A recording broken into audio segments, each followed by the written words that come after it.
Vayu. Srimad Bhagavatam, 8th canto, chapter 7, text 30. Sayato dharmurmisur jaur visargo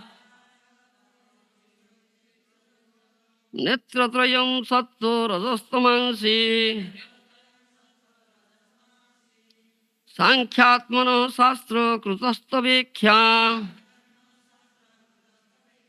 sando mayo deva rusi purana Saya tadharmurmirsuhu jaur visargo netratrayam satto rajastamansi sankhyatmano sastra krutastavekhya sandamayo deva rusi purana. Translation by Srila Prabhupada. O Lord, your shadow is seen in irreligion, which brings about varieties of religious creations. The three modes of nature, goodness, passion, and ignorance, are your three eyes. All the Vedic literatures, which are full of verses, are emanations from you, because their compilers wrote the various scriptures at receiving your glance. Text 31. No te giritrakhilalokapaalo virincha vaikuntho surendragamyam jyotih param jatra rajastamascha sattam na jada brahma nirasta bhedam na te giritrakhilalokapaalo virincha vaikuntho surendragamyam Jyotih param jatra rajastamascha sattam na jada brahma nirasta bhedam. Translation by Srila Prabhupada. O Lord Girisa, since the impersonal Brahman effulgence is transcendental to the middle modes of goodness, passion, and ignorance, the various directors of this middle world certainly cannot appreciate it or even know where it is. It is not understandable even to Lord Brahma, Lord Vishnu, or King of Heaven, Mahendra. By Srila Prabhupada. Brahma Jyoti is actually the effulgence of Supreme Personality Godhead, as stated in Brahma Samhita. Jasya prabha prabhavato jagadanda koti kotisu asesa vasudadi vibhuti vinnam tad brahma niskalang anantang asesa bhutam govindang adi purusam tamam vadami. I worship Govinda, the primal Lord, who is endowed with great power. The glowing effulgence of his transcendental form is the impersonal Brahman, which is absolute, complete, and unlimited, and which displays the varieties of countless planets with their different opulences in millions and millions of universes. Although the impersonal feature of the Absolute is an expansion of the rays of the Supreme Personality Godhead, it doesn't need to take care of the impersonalities who enter the Brahman Jyoti. Krishna says in Bhagavad Gita 9th chapter, Maya tatung idam sarvam jagadabhyaktamurtina. In my impersonal feature, I pervade this entire universe. Thus, the Abhyaktamurti, the impersonal feature, is certainly an expansion of Krishna's energy. Mayavadis, who prefer to merge into the Brahman effulgence, worship Lord Shiva. The mantras referred to in text 29 are called Mukhani Panchopanishadas Tavesaha. Mayavadis take all the mantras seriously in worshipping Lord Shiva. These mantras are as follows. Tatpurusaya vidmahi santyayi santyayi mahad devaya dhimahi vidyayi tanno rudro pratishthayi prachodayat dhrutyayi aghorabhyascha tamma atho ghorabhya moha aghorabhyo rakhya aghora tarebhyo nidra sarvebhyo sarvabhyahuti sarvabhyajhayi sarvo sarvebhyo mrityave namastestu क्षुधा रुद्रो रिपुभेश तृष्णाः वामदेवाय रजा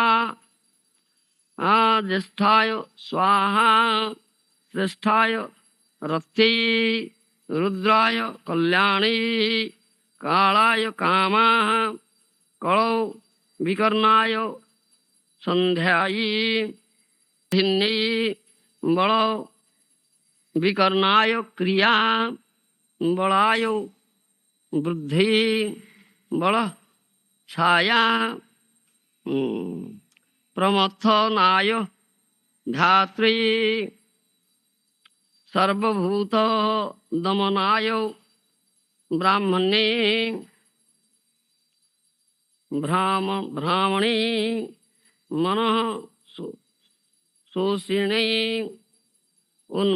उन्मनाय जुरा सद्युत जातम प्रपद्यामि सिद्धि सद्यो जाताय वै नमः वृद्धि भवे दित्यै अभवे लक्ष्मी नाति भवे मेधा भजस्व मां कान्त्यै भव सुधा उद्भवाय प्रभा ईशान सर्व विद्यानं ससिन्याः ईश्वरः सर्वभूतानां अभयदाः ब्रह्मणोऽधिपतिर्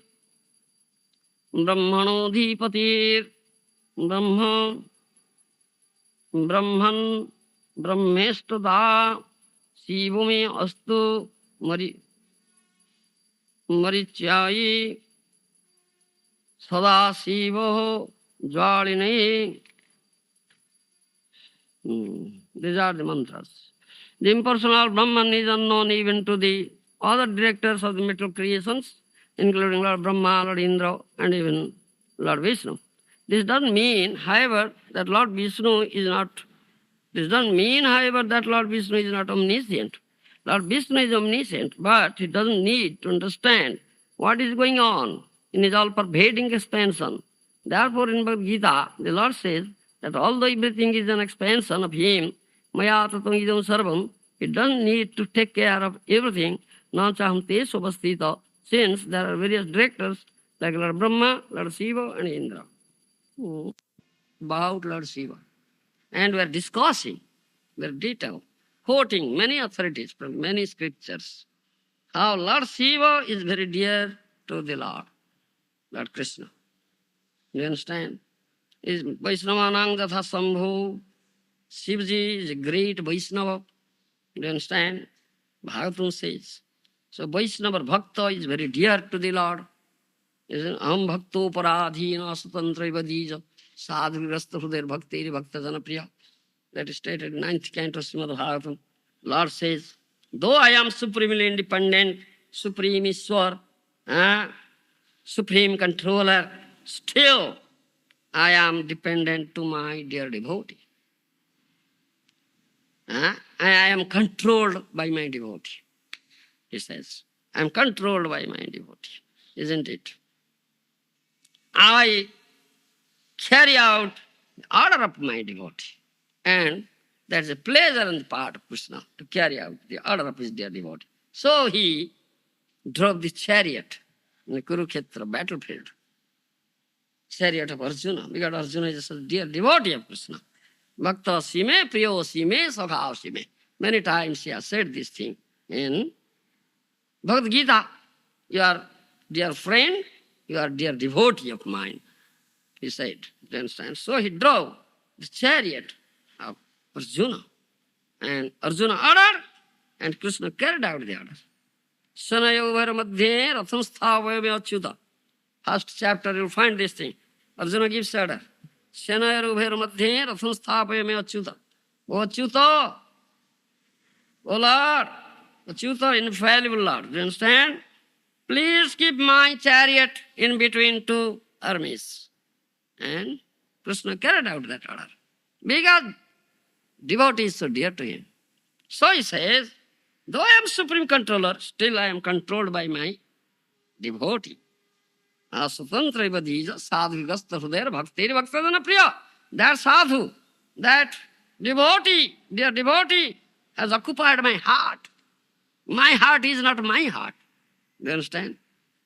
My heart has been occupied by my dear devotee. Sadhgrasta hudar bhakti bhakta jana priya. Do you understand? That bhakta, that devotee is very dear to me. I am very dear to him. That is his own words. Do you understand? He is controlled by his own devotee. It's a duty for me, you see. Huh? He is waiting for his devotee. Huh? My devotee will come and wake me up. Bathe me, dress me, feed me. Isn't it? Huh? And make me lie down. Isn't it? He is omnipotent, almighty, but is depending on his devotee. Ajib, he has no power to wake up, to stand up, to bathe, to eat. Isn't it? Like a child. Huh? Waits, depends on his mother. Isn't it? Like that. How is dependent? Because devotee is so dear to him. So he makes his devotee great, therefore. You understand? He makes his devotee great. Krishna samya hoite hoy, bodo bhakta pada, you see. Krishna samya hoite hoy, bodo bhakta pada. Chaitanya Charitamrita says, nobody can be equal to Krishna because Krishna is supreme. Is supreme. Ishvara, Parameswara, Ishvara Parama Krishna, says Ananda Vigraha, Anadi Radri, Govinda Sarvakarana Karana, Brahma Sangita says, Krishna is Parameswara, is supreme Ishvara. Nobody is supreme. Nobody will be equal to him, nobody will be superior to him. He is supreme. All are subordinate to him. Still, his dear devotee, he makes his dear devotee greater than he, gives him greater position, and he worships him. Isn't it? And you see, stillly he follows his dear devotee, gets some dust from his feet. You understand? Stillly he follows his dear devotee, gets some dust from his feet and smear on his body. He is Bhakta Bhaktiman. He is known as Bhakta Bhaktiman, therefore. Krishna is known as Bhakta Bhaktiman. Do you understand? And Bhaktas are known as Bhagavad Bhaktiman. Whereas Krishna is known as Bhakta Bhaktiman. Do you understand what I say? Huh? Try to understand. It's Sanskrit. Huh? We are devoted to Krishna, but Krishna is devoted to his dear devotee. That is Bhakta Bhaktiman. Do you understand, Mr. John? Yes. So he stillly follows, unnoticingly follows. His dear devotee gets some dust from his feet, you see. Devotee is so dear to him, affectionate to him. Do you understand? So he makes his devotee greater than he, gives him greater position. Therefore he worships his devotee. So he worships Lord Shiva. Shiva is so dear to him. Do you understand? Shiva is very dear. Devotee. Priya Sakha, that fourth canto, that verse is there. We quoted. We have already quoted. Isn't it? Pracheta Upakhyan. Huh? No, in Pracheta Upakhyan, that verse we quoted very often. You forgot, Mr. John. You see, that very often we quote this verse. Most important verse is 4:30:38. 4:30:38. Vayantu sakhyad bhagavan bhavasya priyasya sakhyu khyana sangamena sudigishakasya bhavasya mrityor visaktamang tvadya gati. Gating gatasma. That verse. Yes. Read translation. Yes. Very dear to you. He's your most intimate friend. Yeah. Very dear, intimate friend. Yes. That is the important thing there. Shiva is very dear and intimate friend of the Lord. Yes, read it. We were fortunate to attain you. Mm. You are the most expert physician, capable of treating the incurable disease of material existence. Yes. On account of our great fortune, we have been able to take shelter at your lotus feet. Because of the association of Shiva, we got him. Isn't it? The Shiva is very dear and intimate friend of yours, he says. Isn't it? Pracheta says. This is most important. The Shiva is such a dear devotee of Lord Vishnu or Krishna. So, Lord Vishnu or Krishna makes Shiva great. So Shiva is worshipped. And Lord Krishna himself worships Shiva. Lord Ram worships, Lord Parshurama worships. You understand? Vishnu worships Lord Shiva. Because to teach people to Lord Shiva, worship Lord Shiva is a devotee. So we, the Vaishnavas, worship Shiva. We should not disrespect and blaspheme Shiva. That is a great offense. You understand? That we discussed many times. So, I am to say that Brahma is not so worshipped as Shiva is worshipped. This is the reason. This is the reason. Because Shiva is very dear and most intimate, whereas Brahma is not so dear and not so intimate. In Brhat Bhagavatamrita you will find that discussion is there. Brahma himself says, when Narada prayed, offered prayer to Brahma as Bhagavan, you are Bhagavan, you are Lord, you are so wonderfully powerful, you have wonderful creative energy that you create this material universe, all varieties. But Brahma said, no. I am not Bhagavan. Bhagavan Krishna is Bhagavan. I am his dasanudas, servant and servant. You understand? I am not dear to Krishna. You understand? Under his direction and getting knowledge, Veda Gyan from him, he created everything through me. I am not a creator, that is there. But Lord Shiva is very dear to Krishna. Lord Shiva is very dear to Krishna. I am not so dear. He gave many examples. I have some pride, Brahma said, because I sometimes think myself I am the creator. I am very powerful. I am the first created being like this. And I give boons even to asuras, demons. Therefore I have some pride. So some asuras come to me, worship me, please me, and get boons from me and become very powerful. You understand? Become very powerful. As for example, that I gave boon to Hiranyakasipu. You understand? Hiranyakasipu. I gave boon to Hiranyakasipu. And who became very powerful, that he conquered 3 planetary systems and made the demigods as servants, you see. All were very much terrorized, persecuted. And he had been given such boon from me that he wouldn't die during daytime or night time, neither in sky, land or water, neither inside the room nor outside the room, neither with any weapon. We understand? He will never killed even by human beings, any animal or demigods. You understand? So, such boon he got. So he thought of, I am immortal. Nobody can kill me, you see. But nothing is impossible for the Supreme Lord. So Supreme Lord came out as Nrsimhadev and killed him with his very sharp nail. Srilatanko no khaloy. Do you understand?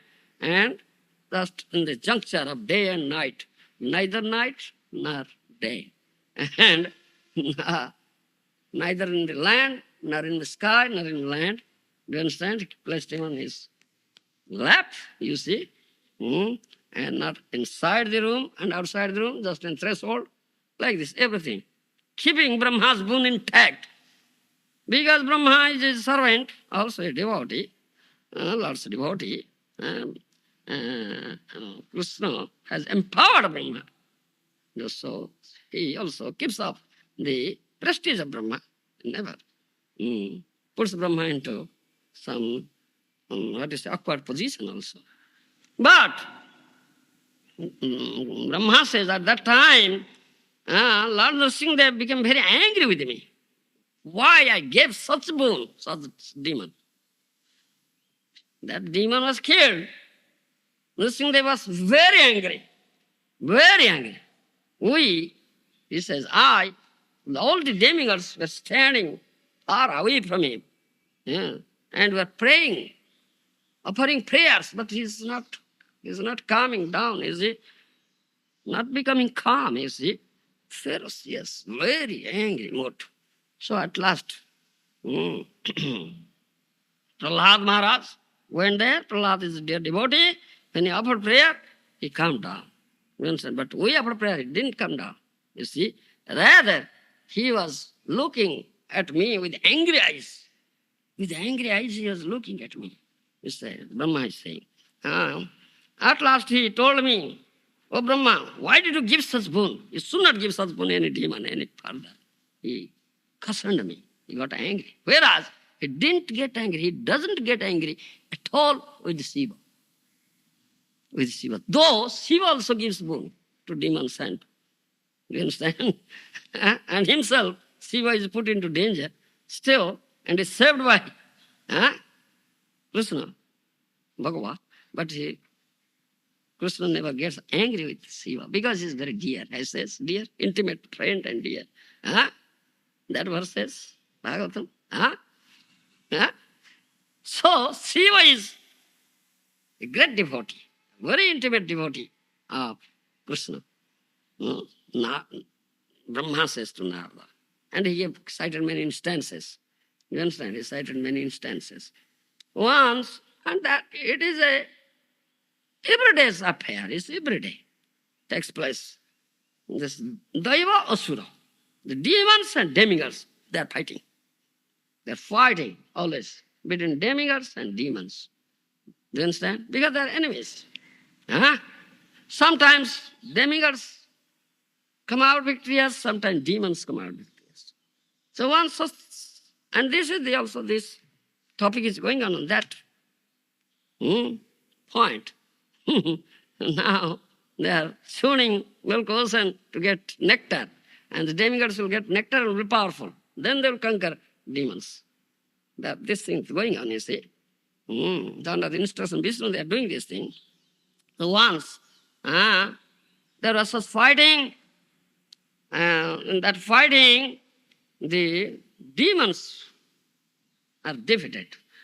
The demigods are very powerful. So the demons took shelter of Maya Danav. You understand? Maya Danav. Maya, a great demon, do you understand? Who was wonderful, this yogic, who had achieved wonderful yogic perfection. Do you understand? Yogs siddhi. So he would create very wonderful, he will make very wonderful creation. Madhanava. So Madhanava created 3 palaces. This is mentioned in Bhagavatam. 3 palaces in this space, you see, in the space. The space he created 3 palaces. One is iron palace, another is silver palace, another is golden palace. 3 palaces, known as Tripura. 3 palaces. Do you understand? And he put all the demons there. Do you understand? So demigods cannot enter into that palace. So demigods took shelter of Lord Shiva. The Shiva is very powerful. Deva Deva Mahadeva. Do you understand? So they took shelter, demigods took shelter of Lord Shiva. Then Lord Shiva shoot arrows. Very fierce, powerful. Do you understand? And he killed many demons. So Mayadana created a tank of nectar. Do you understand? A tank of nectar he created. So the demons those were killed by Shiva are all put into that nectar tank and again became an alive. Do you understand? The more Shiva is killing, the more he is putting and they are becoming alive. Shiva was frustrated. What is that word? He couldn't think of what to do. All the demons are becoming alive. The Shiva was frustrated. This was situation. So Lord helped Lord Shiva. The Supreme Lord became a cow and made Brahma his calf. Do you understand? Supreme Lord became cow and Brahma calf. And they went to that nectar tank and drank all nectar. You understand? Drank all nectar. emptied it. They made it empty. So now the demons cannot be survived, you see. So, and he gave power, he empowered Lord Shiva, Supreme Lord empowered Lord Shiva. Lord Shiva became very powerful now. Now he shot arrows and destroyed 3 that palaces created by Mahadhanav in the space. You understand? So Lord Shiva is known as Tripurari. Tripurari. You understand? One of his name is Tripurari. Because he destroyed the 3 Puras, being empowered by the Supreme Lord. How Supreme Lord saves Lord Shiva and never gets angry. Brahma says, never gets angry. Because Lord Shiva is so dear, so intimate and dear. Do you understand? This is one instance. Another instance also. Lord Shiva also gives boon to demons. That Brukasura is there. Brukasura in Krishna book, you might have read it. Yes, that is in 10th canto, Srimad Bhagavatam. That demon, Brukasura, he asked Narada, who is Asutosh, who is very easily satisfied. Narada said, it is Shivaji. You go, worship Shiva, and Shiva will be very easily satisfied and give all boon, whatever you ask for. So he worshipped Lord Shiva in form of Agni, fire. Do you understand? Do you understand what I say? It's mentioned in 10th canto Srimad Bhagavatam. Brukasura formed the murti of Shiva in fire, fire murti, Agni murti. Do you understand? Mr. John. And he cut off all the flesh from his body and giving ahuti in that fire. Do you understand? Cut off all flesh from his body. And at last he was going to cut off his head and giving it as ahuti in the fire. So, immediately Shivaji appeared. Do you understand? Immediately Shivaji appeared and asked, yes, I am very pleased with you now. What boon you are asking? Oh, I ask this boon. If I place my hand in someone's head, immediately it will be burned to ashes. You understand? Finished. Yes, tathastu, let it be granted. He gave that boon, you see. Shivaji gave that boon. He didn't think of why this demon is asking for this. Because he is so ecstatic, he always ecstatic in Krishna praying. Krishna praying unumatto nachi digamba. You understand? He is so ecstatic in Krishna praying, he never thinks of all this. He gives whatever one asks, gives, yes. And he was put into trouble also that way. So the demon, you see, couldn't put faith in Shiva's words. He wanted to test it. Oh, is it true?